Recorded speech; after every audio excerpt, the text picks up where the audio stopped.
ஒரு சிங்கம் எப்போ எதுலயும் பெக்யூலியர் தான். ஒரு முறை சிங்கம் கரிசிச்சதுன்னா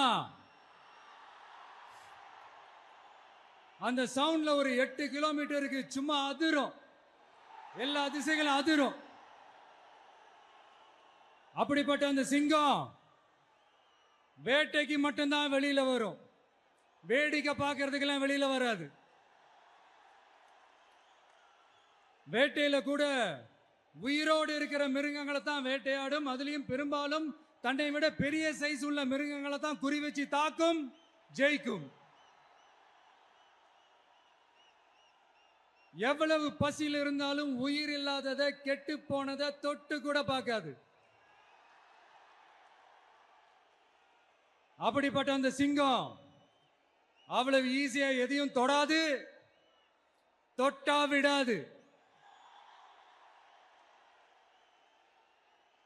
காட்டோட 4 பக்கமும் மார்க்கிங் மை டெரிட்டரின்னு தன்னுடைய பவுண்டரியை தானே வகுக்கும். அப்படிதான் அந்த காட்டையே தன்னோட கண்ட்ரோல்ல வச்சிருக்கும். சிங்கத்துக்கு கூட்டத்தோட இருக்கிறதுக்கும் தெரியும், தனியா இருக்கிறதுக்கும் தெரியும். அப்படியே தனியா வரணும்னு நினைச்சாலும் அஞ்சாம அலட்டிக்காம சும்மா கெத்தா தனியா வந்து அத்தனை பேருக்கும் தண்ணி காட்டும். எப்போ எதிலையும் தன்னோட தனித்தன்மையை இழக்கவே இழக்காது. Yes, a lion is always a lion.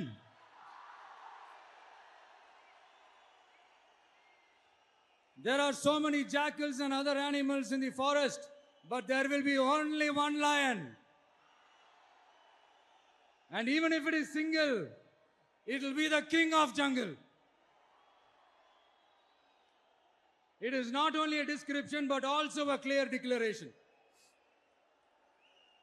சிங்கத்தை பத்தி பேசிட்டு நம்ம சிங்க குட்டிகளையும் சிங்க பெண்களையும் பத்தி நம்ம பேசாம இருக்க முடியுமா? அவங்கள எப்படி நான் மறப்பேன்? அவங்க தான் என்னுடைய உயிராச்சே, என் நெஞ்சில் குடியிருக்கும்.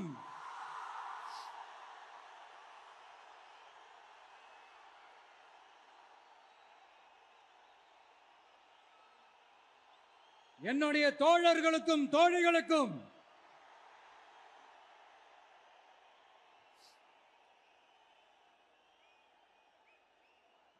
நேர்ல வர முடியாத சூழல்ல வீட்டில இருந்துகிட்டே நம்மளுடைய இந்த மாநாட்டுல நேரலை வாயிலாக கலந்துகிட்டு இருக்கிற என்னுடைய அம்மாக்கள், அக்கா தங்கைகள், அண்ணன் தம்பிகள், நண்பர்கள் அனைவருக்கும் என்னோட உயிர் வணக்கம். என்னோட உயிர் வணக்கம், என்னோட உயிர் வணக்கம்.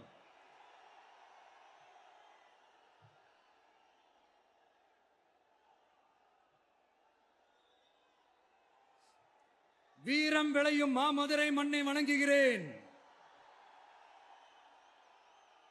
இந்த மதுரைனாலே உடனே ஞாபகத்துக்கு வருது சீறி பாஞ்சி துள்ளி குதிக்கிற யாருக்கும் அடங்காத காளைகள் விளையாடுற அலங்காநல்லூர் ஜல்லிக்கட்டு தான்.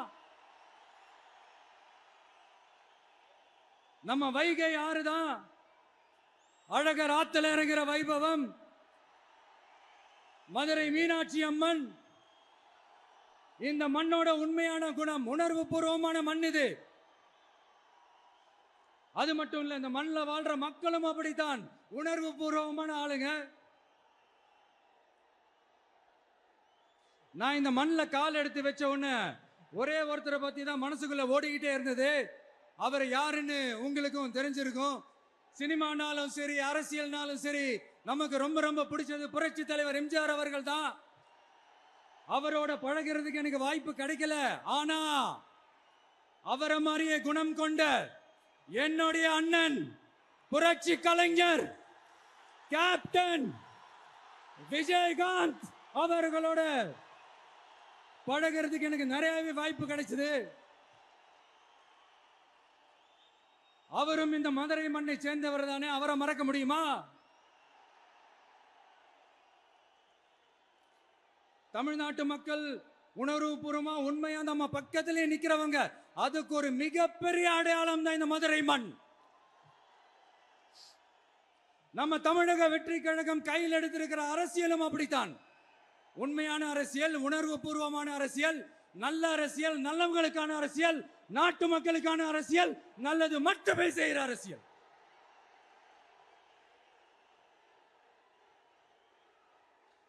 இதோ நம்மளுடைய இந்த இரண்டாவது மாநில மாநாடு வாகை சூடும் வரலாறு திரும்புகிறது.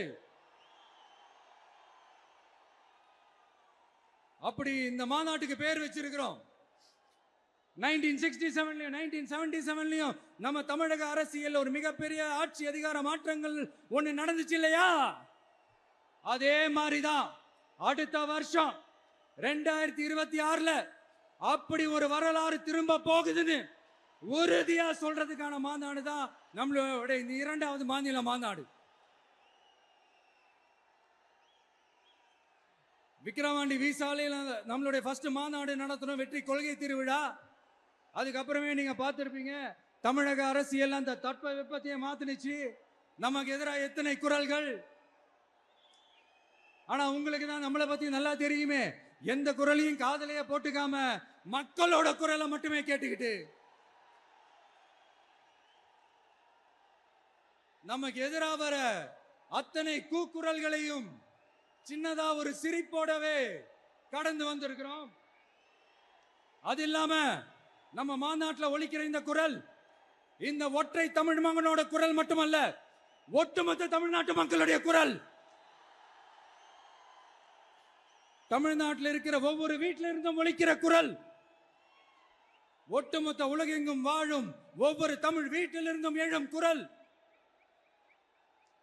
இந்த சினிமா என்கிற மாபெரும் கலை ஆயுதத்தின் வாயிலாக சாதி, மதம், இனம், பாலினம், மொழி கடந்து இந்த நாட்டின் மூளை முடுக்கெங்கும் ரசிகர்களாக இருந்து தோழர்களாக நம்மோடு பயணிக்க துவங்கியுள்ள அனைவரோடும் இணைந்த ஒவ்வொரு மனிதருக்காகவும் ஒலிக்கிற உரிமை குரல்.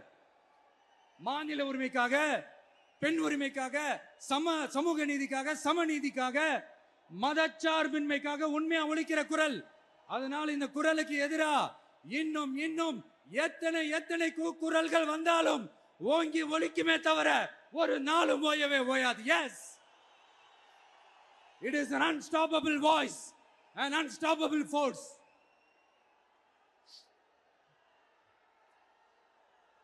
நம்ம அரசியலுக்கு வர்றதுக்கு முன்னாடி அட இவரெல்லாம் வர மாட்டாரியா, அவரே வரல, இவரே வரல, இவருங்க வர போறாரு அப்படின்ட்டு நிறைய பேர் ஜோஷியம் சொன்னாங்க. அப்புறம் நம்ம கட்சியினுடைய பேர் அறிவிச்சதுக்கு அப்புறம் பேரு தானே அறிவிச்சிருக்கிறாரு, மக்கள் கிட்ட பேர் வாங்கணும்ல, அதெல்லாம் முடியாதுன்னாங்க. அப்புறம் ரொம்ப முக்கியமா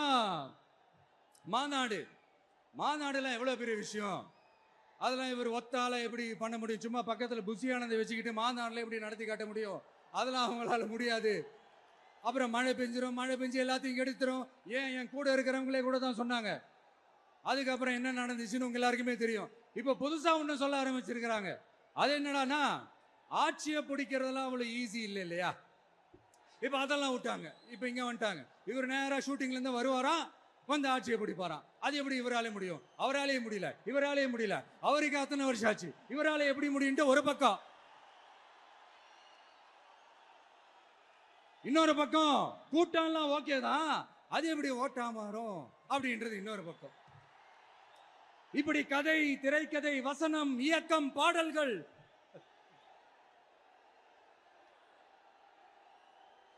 அதனால இந்த அரசியல் ஆய்வாளர்களுக்கு நான் சொல்றதெல்லாம் ஒண்ணுதான், நல்லா கேட்டுக்கங்க. இந்த விஜய் ஏதோ இந்த பல லட்சம் பேர் கூடுற கூட்டத்தில் மட்டுமே இருக்கிறாரு அப்படின்னு மட்டும் தப்பு கணக்கு போட்டாதீங்க.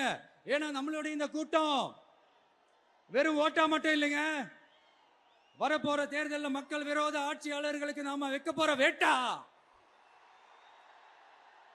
நம்மளை கோட்டைக்கு அனுப்ப போற ரூட்டா இருக்க போதுன்னு சீக்கிரமாவே தெரிஞ்சுப்பீங்க. ஏன்னா கோடிக்கணக்கானவங்களோட ஹார்ட்லயும் வீட்லயும் ஏற்கனவே ஆல்ரெடி உயிரா, உணர்வா, உறவா இருக்கிறோம். நம்மளுடைய கனெக்ட் எல்லாம் வெறும் மக்களோட மட்டும்தான். நாம யாருன்னு அவங்களுக்கு தெரியும், அவங்க யாருன்னு நமக்கு தெரியும். நாமளும் நம்ம மக்களும் எப்படி இருக்கிறோம்னு எதிரிங்களுக்கு நல்லாவே தெரியும். இருந்தாலும் இந்த விஜய் எதுக்குப்பா வந்திருக்கிறாரு, இவர் என்ன புதுசா என்ன திட்டம்லாம் சொல்லிட்டாரு அப்படின்னு வேற நிறைய கேள்விகள். இந்த சொல்றேன் தெரிஞ்சுக்கோங்க. பெண் குழந்தைகள், பெண்கள் மற்றும் வயசானவங்களோட பாதுகாப்புல தான் நம்ம பிரையாரிட்டியே.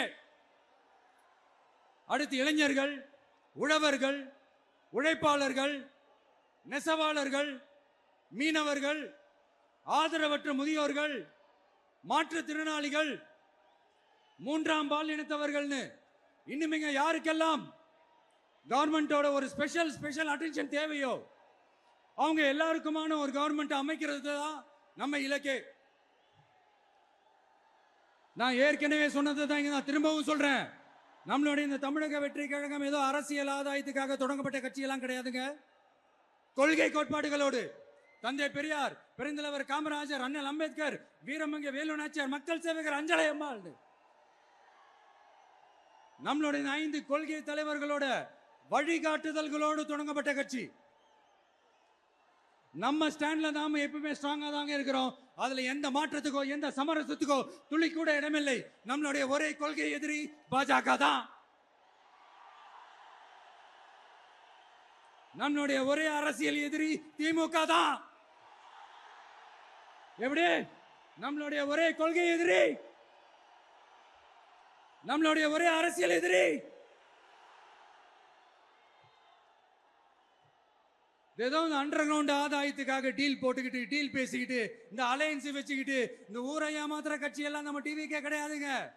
யாருக்காகவும் எதுக்காகவும் எந்த பயமும் கிடையாது. மாபெரும் பெண்கள் சக்தி நம்மளோட இருக்கிறாங்க. மாபெரும் இளைஞர்கள் சக்தி நம்மளோட இருக்கிறாங்க. ஒட்டுமொத்த தமிழ்நாட்டு மக்களுடைய சக்தி நம்மளோட நிக்கிறாங்க. அப்படி இருக்கும்போது இந்தியாவில் இருக்கிற எல்லா ஸ்டேட்லயும் வாழ்ற நம்ம தமிழ் நெஞ்சங்கள் மட்டும் இல்ல, உலகம் பூரா 100க்கும் மேலான நாடுகள்ல வாழ்ற நம்ம தாய் தமிழ் உறவுகள் எல்லாருமே என்ன விஜய் தளபதி விஜய் இல்லனா விஜய் தளபதி இப்படி சொந்தம் கொண்டாடுற கோடிக்கணக்கானவங்களோட அன்பு மாசியும் நம்மளோட இருக்கும்போது, இவங்க எல்லாருமே நம்மளோட நிற்கும் போது எதுக்குங்க இந்த பாசிச பாஜகவோட நேரடி கூட்டணியோ இல்ல மறைமுக கூட்டணியோ உறவு வச்சுக்க? நாம என்ன உலகமாக ஊழல் கட்சி என்ன?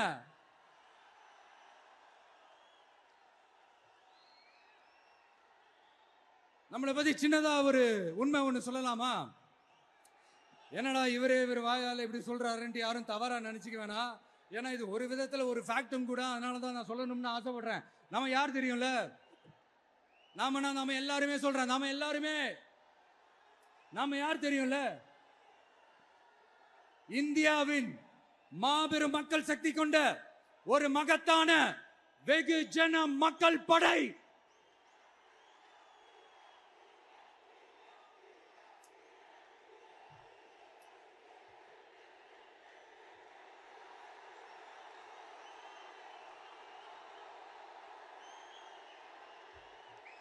அதனால நம்ம தலைமையில நாம் அமைக்க போற இந்த உண்மையான மக்களாட்சிக்கான அச்சாரமாக மாபெரும் மக்கள் சக்தியை அணி அணியாக நம்மளோட திரண்டு நிக்கிறப்போ இந்த அடிமை கூட்டணியில சேர வேண்டிய அவசியம் நமக்கு இருக்குங்க. நம்மளுடைய இந்த கூட்டணி சுயமிழந்த கூட்டணியெல்லாம் இருக்காது, சுய மரியாதை கூட்டணியா தான் இருக்கும். இந்த ஒரு பக்கம் RSS கிட்ட அடிபணிஞ்சுக்கிட்டு, இன்னொரு பக்கம் மதச்சார்பற்ற கூட்டணின்னு இந்த மக்களை ஏமாத்துற கூட்டணியெல்லாம் நம்ம கூட்டணி இருக்காது.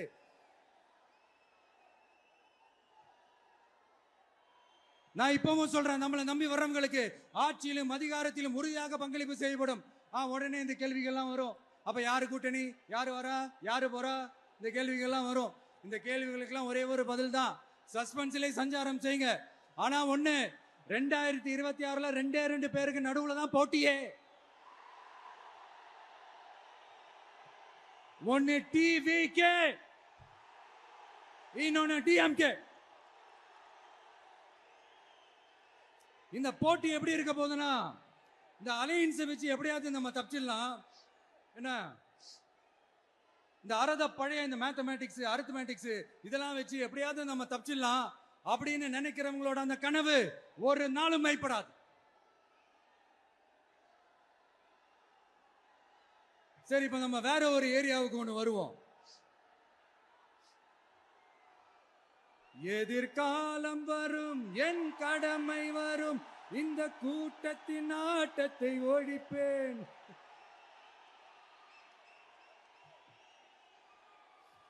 மக்கள் அரசியல் என்ற அந்த சவுக்க கையில் எடுக்கலாமா?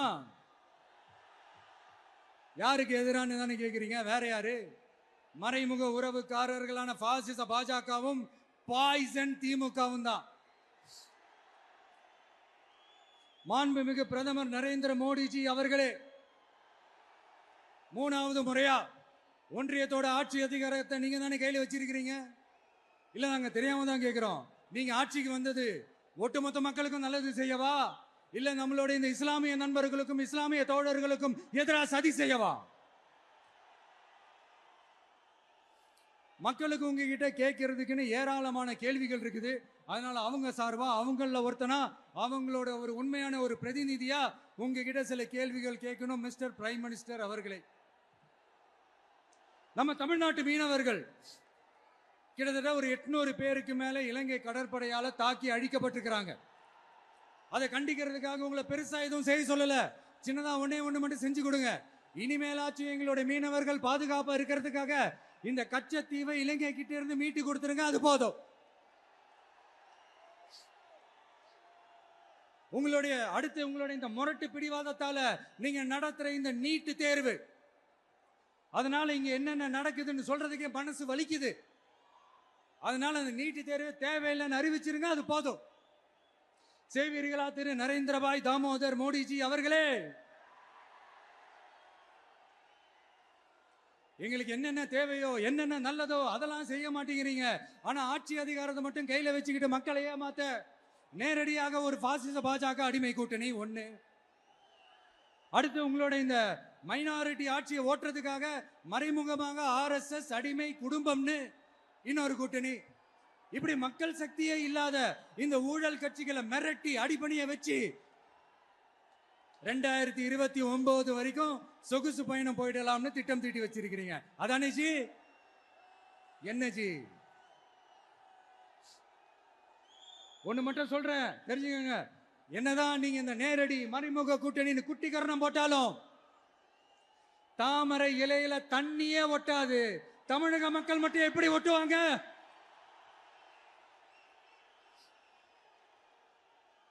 இங்க ஒரு MP சீட்டு கூட தரலன்றதுக்காக தமிழ்நாட்டுக்கும் தமிழ்நாட்டு மக்களுக்கும் எதுவுமே செய்யாம ஓரவஞ்சனை செய்யுது இந்த ஒன்றிய பாஜக அரசு.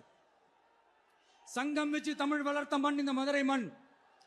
அதனால இங்க அந்த கீழடியில கிடைச்ச ஆதாரங்களை எல்லாம் மறைச்சிட்டு எங்க நாகரிகத்தையும் எங்க வரலாறையும் அழிக்கிறதுக்காக உள்ளடி வேலை செய்யலாம்னு நினைக்கிறீங்க. தமிழ்நாட்டை தொட்ட என்ன நடக்கும் நீங்க பல உதாரணங்கள் இருக்குது. அதனால இதையெல்லாம் மறைச்சிட்டு எங்க மக்களை ஏமாத்திடலாம்னு மட்டும் நினைக்காதீங்க. மத நல்லிணக்கத்திற்கு பெயர் பெற்ற இந்த மதுரை மண்ணிலிருந்து சொல்றேன், உங்க எண்ணமெல்லாம் ஒரு நாளும் ஈடேறாது.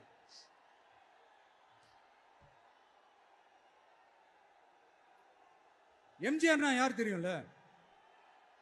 அவரு மாஸ்னா என்னன்னு தெரியும்ல? அவர் உயிரோடு இருக்கிற வரைக்கும் அந்த சிஎம் சீட்டை பத்தி ஒருத்தராலையும் நினைச்சு கூட பார்க்க முடியல, கனவு கூட காண முடியல. எப்படியாவது அந்த சிஎம் சீட்டை என்கிட்ட கொடுத்துருங்க, என் நண்பர் எம்ஜிஆர் திரும்ப வந்ததுக்கு அப்புறம் நான் திருப்பி கொடுத்துறேன்னு தன்னோட எதிரியை கூட மக்கள் கிட்ட கெஞ்ச வச்சவர் எம்ஜிஆர். எப்படி கெஞ்ச வச்சவர்? அதனால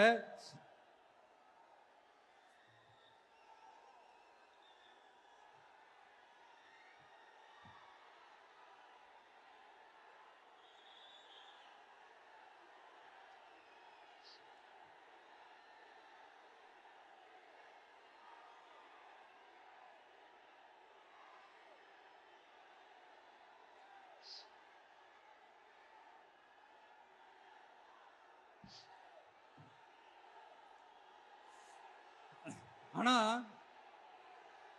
இப்போ அவர் ஆரம்பிச்ச அந்த கட்சியை, எம்ஜிஆர் அவர்கள் ஆரம்பிச்ச அந்த கட்சியை கட்டி காக்கிறது யாரு? இன்னைக்கு அந்த கட்சி எப்படி இருக்குது? அதை நான் சொல்லிதான் உங்களுக்கு தெரியணுமா என்ன? அப்பாவி தொண்டர்கள் அதை வெளியில சொல்ல முடியாம வேதனையில தவிக்கிறாங்க. 2026 சட்டமன்ற தேர்தலில் யாருக்கு ஓட்டு போடணும், எப்படிப்பட்ட ஆட்சி இங்க அமையணும்னு அந்த அப்பழுக்கற்ற அந்த தொண்டர்களுக்கும் ரொம்ப நல்லாவே தெரியும். அதனால என்ன வேஷம் போட்டுக்கிட்டு பாஜக இங்க தமிழ்நாட்டுக்குள்ள வந்தாலும் அவங்க வித்தை எல்லாம் இங்க வேலைக்கே ஆகாது. இப்படி பொருந்தா கூட்டணியா இந்த பாஜக கூட்டணி இருக்கிறதுனால இப்ப ஆட்சியில இருக்கிற இந்த வெற்றி விளம்பர மாடல் திமுக என்ன செய்துன்னு தெரியும்ல? பாஜகவோட உள்ளுக்குள்ள ஒரு உறவை ஒண்ணு வச்சுக்கிட்டு வெளியில எதிர்க்கிற மாதிரி ஒரு டிராமா ஒண்ணு பண்ணிக்கிட்டு, எதிர்கட்சியா இருந்தா போங்க மோடின்னு பலூன் விடுறது, ஆளுங்கட்சியா இருந்தா வாங்க மோடின்னு கொடை பிடிச்சுக்கிட்டு கும்பிடு போடுறது. இது மட்டுமா? ஒரு ரைடுன்னு ஒன்று வந்துட்டா போதும். இது வரைக்கும் போகவே போகாத ஒரு மீட்டிங், அதை காரணம் காட்டி டெல்லிக்கு போறது, அங்க ஒரு சீக்ரெட் மீட்டிங் நடத்துறது. நல்லா நோட் பண்ணணும் மக்களே, அந்த மீட்டிங் அப்புறம் இந்த இஷ்யூ அப்படியே காணாம போயிருக்குமே. அதேதான் அதேதான். Stalin uncle, what uncle is very wrong uncle.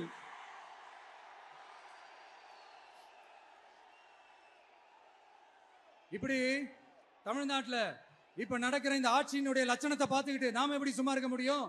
ஒரு தவறு செய்தால், அதை தெரிந்து செய்தால், அவர் கபட நாடக மு.க. ஸ்டாலின் அங்கிளாகவே இருந்தாலும், அங்கிள் அங்கிள் உங்களுக்கு மனசாட்சின்னு ஒன்று இருந்துச்சுன்னா நாங்க கேட்கிற கேள்விகளுக்கு மட்டும் கொஞ்சம் பதில் சொல்லுங்க அங்கிள். நீங்க நடத்துற இந்த ஆட்சியில நேர்மை இருக்கா? நியாயம் இருக்கா? ஊழல் இல்லாம இருக்கா? சட்டம் ஒழுங்கு சரியா இருக்கா? பெண்களுக்கு பாதுகாப்பு இருக்கா? பொதுமக்களுக்கு பாதுகாப்பு இருக்கா? இயற்கை வளங்களுக்கு பாதுகாப்பு இருக்கா? சொல்லுங்க மை டியர் அங்கிள், சொல்லுங்க. டாஸ்மாக்ல மட்டுமே இது வரைக்கும் 1000 கோடிக்கு மேல ஊழல்னு சொல்றாங்க. அதுல மட்டுமா தப்பு நடக்குது? வேற எதுல தான் நடக்கல?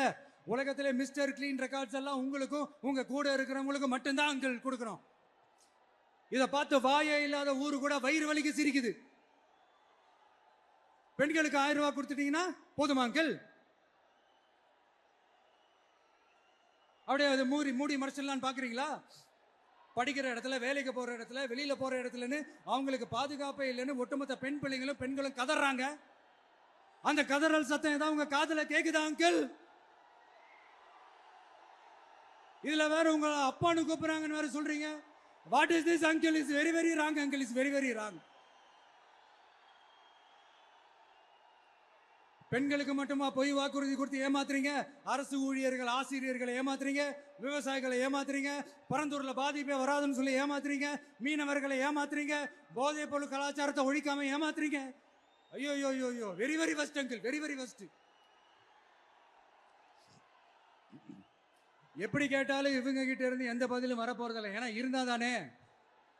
இப்ப ஆட்சியில இருக்கிற நம்மளுடைய அங்கிள் பதில் சொல்றது இருக்கட்டும். மக்களை நீங்க சொல்லுங்க, நீங்க உண்மையை சொல்லுங்க. செய்வோம் செய்வோம் செய்வோம் செய்வோம்னு சொன்னாங்களே, சொன்னதெல்லாம் செஞ்சாங்களா? உங்களை தான் கேட்கிறேன், சொன்னதெல்லாம் செஞ்சாங்களா?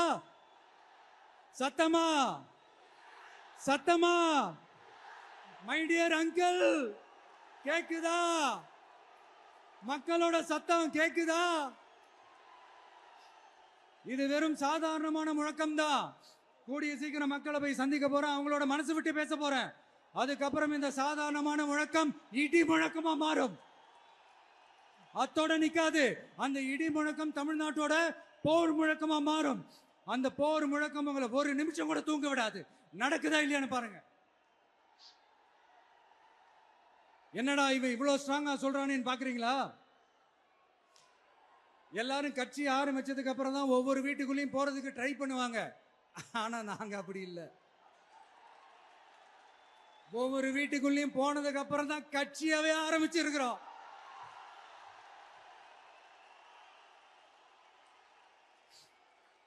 அதனால ஒட்டுமொத்தமா எல்லாருமா சேர்ந்து இந்த திமுக ஆட்சியை, கபட நாடக திமுக ஆட்சியை 2026 தேர்தலில் வீட்டுக்கு அனுப்புறோம்.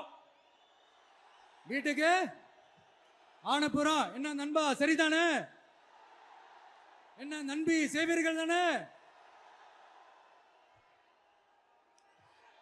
இப்போ உங்களுக்கு சின்னதா ஒரு சர்ப்ரைஸ்.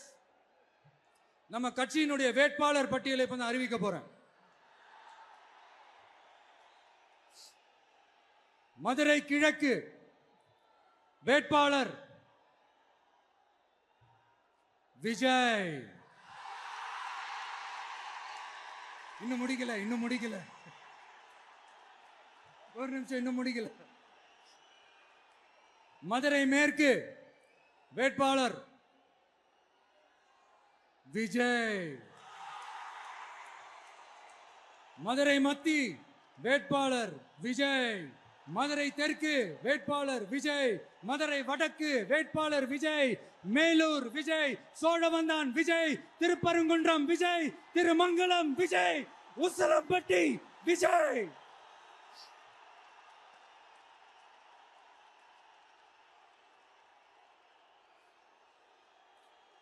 என்னடா எல்லா தொகுதியிலும் ஒரே வேட்பாளர்னு பாக்குறீங்களா?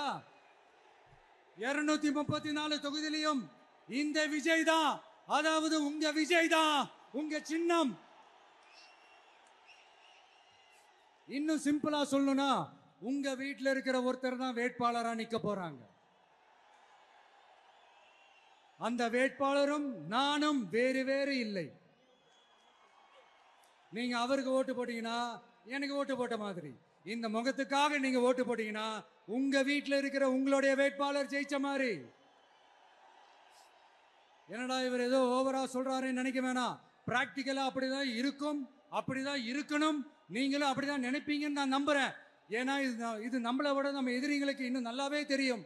அதனால எல்லாம் இந்த அதிகார பலம் எல்லாத்தையும் தூக்கிட்டு வந்துருவாங்க. வரட்டும், பாத்துக்கலாம். TVK will take it, TVK will meet it, TVK will compete with it and TVK will conquer it, TVK will conquer it.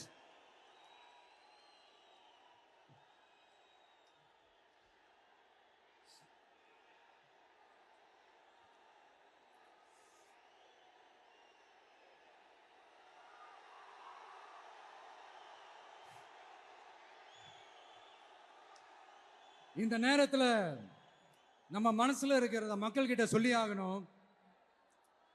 Thoothukudi ஸ்னோலினோட அம்மா என்ன அவங்களோட தம்பி, இன்னும் அவங்க பொண்ணுக்கு நான் தாய் மாமன்னு சொன்னாங்க. அந்த அக்காவோட குழந்தைக்கு மட்டும் இல்லைங்க, என்ன அண்ணனா தம்பியா நினைக்கிற தமிழ்நாட்டில் இருக்கிற என்னோட எல்லா சகோதரிகளின் குழந்தைகளுக்கும் நான் இன்னைக்கு மட்டும் இல்ல, என்னைக்குமே ஒரு தாய் மாமனா தான் இருப்பேன். நீங்க எல்லாரும் என்னுடைய ரத்த உறவு, கூட பிறந்த பொறுப்பு. என் வீட்டு ரேஷன் கார்டுல வேணா உங்க பேர் இல்லாம இருக்கலாம், உங்க வீட்டு ரேஷன் கார்டுல வேணா என் பேர் இல்லாம இருக்கலாம். ஆனா நாம் எல்லாரும் ஒண்ணுதான், உறவுதான். நமக்கு இடையே எந்த அரசியலும் உள்ள நுழையவே முடியாது. என்கிட்ட இருந்து உங்களையும் உங்ககிட்ட இருந்து என்னையும் எந்த சக்தியாலும் பிரிக்கவே முடியாது. அப்புறம் நான் ஒன்னும் இந்த மார்க்கெட் போனதுக்கு அப்புறம், ரிட்டையர் ஆனதுக்கு அப்புறம் அடைக்கலம் தேடி அரசியலுக்கு வரல, படைக்கலனோட வந்திருக்கிறோம். பவர்ஃபுல் ஃபோர்ஸோட, மாபெரும் படை வரிசையோட, எல்லாத்துக்கும் தயாராகி தான் வந்திருக்கிறோம். இவ்வளவு தயாரா நாம அரசியலுக்கு வர்றதுக்கு ரொம்ப ரொம்ப முக்கிய காரணம் ஒண்ணு இருக்கு. அது என்ன தெரியுமா? நன்றி கடன், நன்றி கடன், நன்றி கடன். கிட்டத்தட்ட ஒரு 30 வருஷமா, 30 வருஷத்துக்கு மேல நீங்க தான், நம்ம மக்கள் தான் என் கூட நிக்கிறீங்க, எனக்காக நிக்கிறீங்க, என்னை தாங்கி பிடிக்கிறீங்க, மனசுல ஏந்தி பிடிக்கிறீங்க, தாய் அன்போட மடியில ஏந்திக்கிறீங்க. உண்மையை சொல்லணும்னா வேற யாரை விடவும் எனக்கு இந்த அன்பையும் ஆதரவையும் கொடுத்திருக்கிறீங்க. என் மேல உயிரையே வச்சிருக்கிறீங்க. என்ன உங்க வீட்டுல ஒருத்தனாவே ஆக்கிட்டீங்க. நீங்க எனக்கு கடவுள் கொடுத்த வரம்.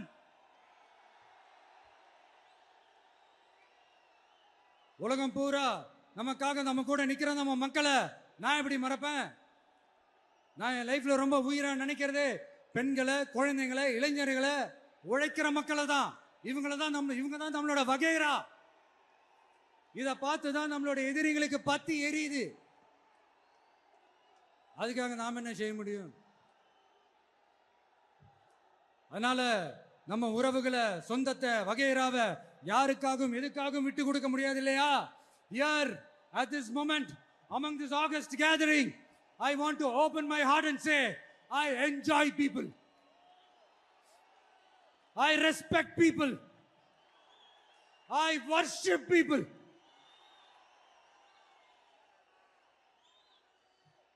சரிப்பா, இவ்வளவு செஞ்ச நம்ம மக்களுக்கு நன்றி கடனா உன்னால முழுமையா செலுத்த முடியுமான்னு கேட்டா சத்தியமா சொல்றேன், என்னால முடியாதுதான். இன்னும் எத்தனை ஜென்மம் எடுத்தாலும் அந்த நன்றி கடனை என்னால தீர்க்கவே முடியாது. அப்புறம் என்ன மானாவுக்கடா நீ வந்திருக்க அதானே கேக்குறீங்க? மைண்ட் வாய்ஸ் கேட்ட மாதிரி இருந்தது. வாழ்நாள் முழுக்க நம்ம மக்களுக்காக ஆதரவா துணையா நிக்கிறத தவிர, அவங்களுக்காக உழைக்கிறத தவிர எனக்கு வேற எந்த எண்ணமும் இல்லை. எனக்கு இப்ப வேற வேலையும் இல்லை. இனிமே எனக்கு இதுதான் என் வேலையே. என் கடன் இனி என் மக்களுக்கு பணி செய்து கிடப்பதே. இப்படியா ஹார்ட் டு ஹார்ட் யதார்த்தமா பேசிய பழகிட்டோம். இதுக்கு மேலேயும் எனக்கும் மக்களுக்கும் இடையே இருக்கிற அந்த உறவை பத்தி நான் பேச ஆரம்பிச்சேன்னா ஒரு மாதிரி எமோஷனல் ஆகிடுவேன். அப்புறம் அதை கண்ட்ரோல் பண்ணுறது ரொம்ப கஷ்டம். அதனால என்னை மனசார நேசிக்கிற நம்ம மக்களுக்கு ஒன்றே ஒன்று சொல்றேன். இந்த விஜய் உங்க விஜய், உங்களுக்கான விஜய், உங்களுக்காக மட்டுமே இருக்கிற விஜய். உங்க கூட நிக்க, உங்களுக்காக நிக்க, உண்மையா நிக்க, உணர்வோட நிக்க, உறுதியா நிக்க, உங்க கூட பேச, உங்களுக்காக பேச, உண்மையா பேச, உணர்வோட பேச, உறுதியா பேச, உங்களுக்காக சேவை செய்ய உங்க விஜய் நான் வரேன்.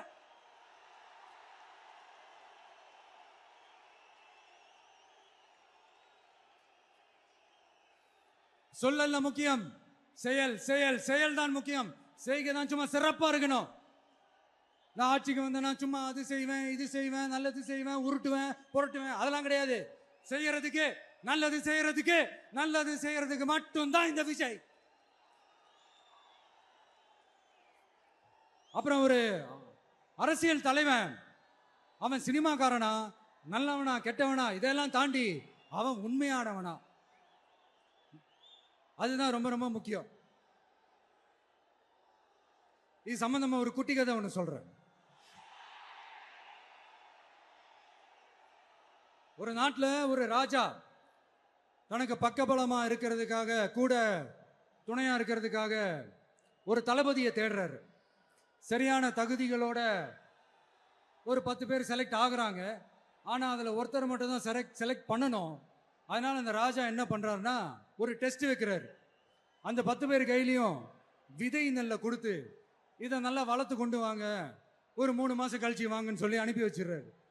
3 மாசம் கழிச்சு வரும்போது அதில் ஒருத்தர் ஆளு உயரத்துக்கு வளர்த்துருந்தாரு, ஒருத்தர் தோல் உயரத்துக்கு வளர்த்துருந்தாரு.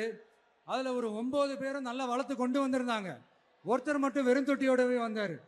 என்னன்னு கேட்டதுக்கு, நானும் தண்ணி ஊற்றி ஊற்றி பார்க்குறேன், உரம் வச்சு வச்சு பார்க்குறேன், வளரவே மாட்டேங்குது ராஜா, என்ன பண்ணுறதுன்னு தெரியலன்னு சொன்னதுக்கு ராஜா அவரை கட்டி அணைச்சிக்கிட்டு, இனிமே நீதான் என்னுடைய தளபதி, எல்லா அதிகாரமும் உனக்கு தான் சொன்னார். ஏன்னா அந்த 10 பேர் கையிலையும் ராஜா கொடுத்தது அவித்த விதை நெல், அது முளைக்கவே முளைக்காது. அந்த 9 திருட்டு பயலும் என்ன பண்ணியிருக்காங்கன்னா வேற விதை நெல்லை வாங்கி அதை வளர்த்துட்டு ராஜாவையும் மக்களையும் ஏமாத்திருக்கிறாங்க. ஆனா இவர் மட்டும் உண்மையை போட்டு உடைச்சிட்டார். அதனால ஒரு நாட்டுக்கு திறமை எந்த அளவுக்கு முக்கியமோ அந்த அளவுக்கு உண்மையும் நேர்மையும் முக்கியம். இப்போ நீங்க எல்லாரும் தான் அந்த ராஜா. நீங்க தேர்ந்தெடுக்க போற அந்த தளபதி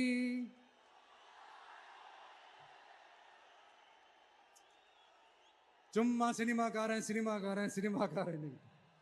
அம்பேத்கர் அவர்களை தோக்கடிச்சது சினிமாக்காரன் இல்ல, அரசியல்வாதி. காமராஜர் அவர்களை தோக்கடிச்சது, இங்க விருதுநகர் பகுதியில் தோக்கடிச்சது சினிமாக்காரன் இல்ல, இன்னொரு அரசியல்வாதி. இன்னைக்கும் நம்ம கூட வாழ்ந்துட்டு இருக்கிற நல்ல கண்ணு ஐயாவை தோக்கடிச்சது சினிமாக்காரன் இல்ல, அரசியல்வாதி. இப்படிப்பட்ட நல்ல நல்ல தலைவர்களை எதிர்த்து நின்று தோக்கடிக்கணும்னு அந்த எண்ணத்தை உருவாக்குனது சினிமாக்காரன் இல்ல, அரசியல்வாதி. அதனால எல்லா அரசியல்வாதியும் அறிவாளியும் கிடையாது, எல்லா சினிமாக்காரனும் முட்டாளும் கிடையாது. கான்பிடண்டா இருங்க, நல்லதே நடக்கும், வெற்றி நிச்சயம். மீண்டும் சந்திக்கும் வரை நன்றி, வணக்கம்.